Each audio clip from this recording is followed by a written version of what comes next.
All right, folks, we got the last chapter here, chapter 7. My all-time favorite.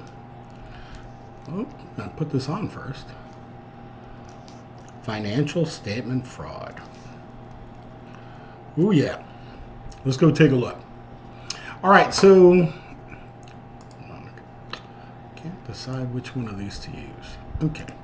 Anyway, so who, why, how? So generally notice pressure.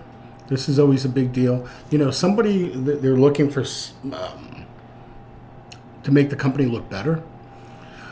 Again, a little bit about the subjective nature is the way records are kept. You know, there is some judgment involved. Okay. And then, so who does this? Why do people do it? And then how do people do it? That's what we're going to take a look at. All right, so there's all different levels. So you got senior management, mid-level, and then organized criminals. Mostly I have seen this and this. And actually I've seen more of this one. Okay. Usually senior management, they have the capacity to override controls, things like that. All right, so senior managers knows cook the books. I love that phrase. That cracks me up. Cook the books. And generally, why are they doing it? One, to conceal. This is one reason. To preserve status or control. Income and wealth. You know, money always involved, right? But it says here, you know, if you could figure out what the pressures are, right, you're better able to understand what drives people to commit fraud. And then they're generally, this is interesting, financial statement schemes are generally tailored to the circumstances of the organization. So again, it depends on the type of company, and then the type of company, and then what's going on with them, and then that determines how the fraud takes place. Okay? So here they list a host of reasons to meet or exceed the revenues, loan covenants. If you don't match your loan covenants, this could be a problem. They could call the loan. Increased financing, lending criteria, corporate performance criteria. You know, corporate performance, parent company says, you know, we're looking at this, you better do that. Could be for your personal performance. Here, trigger performance-related compensation or earn-out payments. I've seen this done many times. And frankly, sometimes they're doing it oftentimes they're doing it to help out the employees as well. Supports stock price, right? Trying to get the stock price to go up and show growth to support something going on. So all interesting kind of items here. Why might they understate performance? Okay. And again, to defer surplus earnings, they like to see it smooth instead of up and down. You know, it lets it be more steady. To take all the write-offs in one big bath. To reduce expectations, right? So, you know, like for example, I remember this was quite a while ago, probably 20, 30 years ago. I remember a CEO that I knew from a German company. And the German company, they didn't want to see 10% and 2%. They liked a nice, it was part of the German, the way the Germans looked at things. And he was a German, but you had to learn that they liked nice and steady. Again, preserve a trend of consistent growth and avoid volatile results. That's exactly what I'm talking about right there. They want to see consistency. Okay? So anyway, you could read the other couple there, but there are reasons to do different things. Okay? So how do they do it? They can either play the accounting system, they can beat the accounting system, or they can go outside the system. Okay? And we're going to take a look at each of those methods. Okay?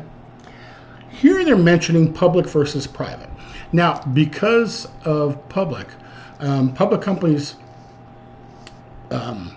perpetrators, they tend to use timing, okay? Because timing differences are a little harder to analyze, okay? Public companies normally have larger frauds. By the way, they also tend to be larger companies. Not always, tend to be, okay? So therefore, they're larger. The frauds are larger than private companies. And notice here, due to the size, they're normally detected more by formal means than by accident. In other words, somebody's looking into it due to some irregularities, some sort of analysis. Okay? By the way, now we're going to go take a look. We're going to take a walk back in time to, this was either in your financial accounting class or more likely your intermediate 1 class. Okay. You might have heard about this in financial accounting, the first course, but more likely than not, it's talked about in much more depth in intermediate accounting. Financial accounting, mostly we're just trying to get people to understand debits and credits and the financial statements. So let's take a look. Okay, economic entity. So obviously keeping separate and distinct. Hopefully you remember these. A going concern will continue in the future. For example, there's no point in calculating depreciation if you're going to go out of business tomorrow. Monetary unit. We have to use some common denominator in money. Okay. Periodicity, this means it's going to be specific time intervals. Okay. Hopefully you remember that. Like balance sheet is as of a certain date. Income statements are for a period of time. Historical cost, assets be carried at prices established by the transaction. Historical cost of the assets. Now there is some, notice there about towards fair market value accounting. That's for some assets. Okay. A lot more in IFRS, International Financial Reporting, uses that a lot more. Revenue recognition, again, accrual basis of accounting. Okay. And again, when earned.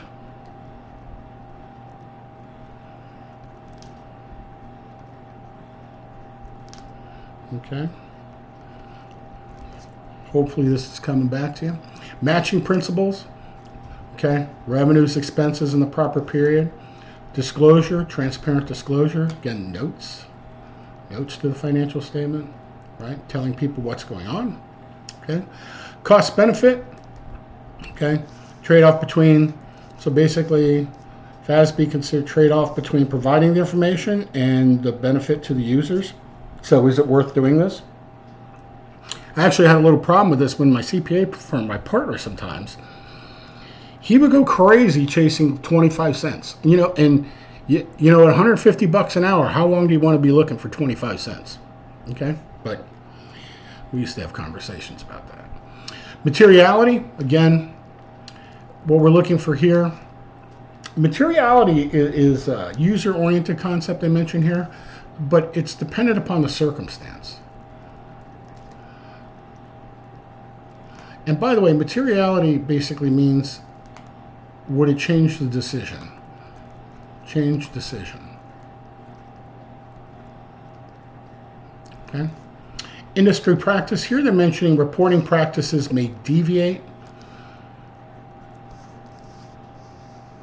Okay. I haven't really seen that, but I know there are some that do. I haven't really had a lot of exposure.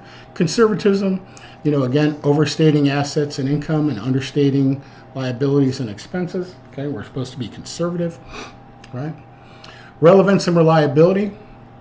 Okay, so, we want the information that we're reporting to be relevant to the users, and we also want it to be reliable. And comparability and consistency. That means you can't go changing your methodology in accounting without having a reason. You can't flip back and forth from year to year. There's certain rules, like when you go to change something, you have to go and explain why you made the change, what the difference, how the results would be different under each change. That's what they're talking about here. Okay, so you can compare from year to year. Now, responsibility. First thing, management is responsible. I'm sure you guys remember that. No matter what, it's management's job. Fraud normally is instigated by members of management. So it's like what I told you. I haven't seen a lot. I've seen some. I haven't seen financial statement fraud with middle management much. Some. But I have seen a lot of different types of fraud. And then the board of directors and all that, the tone of the top, and the integrity. If these folks right here, and the CEO and senior management, if they're not straight up, nobody in the organization is going to be straight up. It's just going to go crazy from there.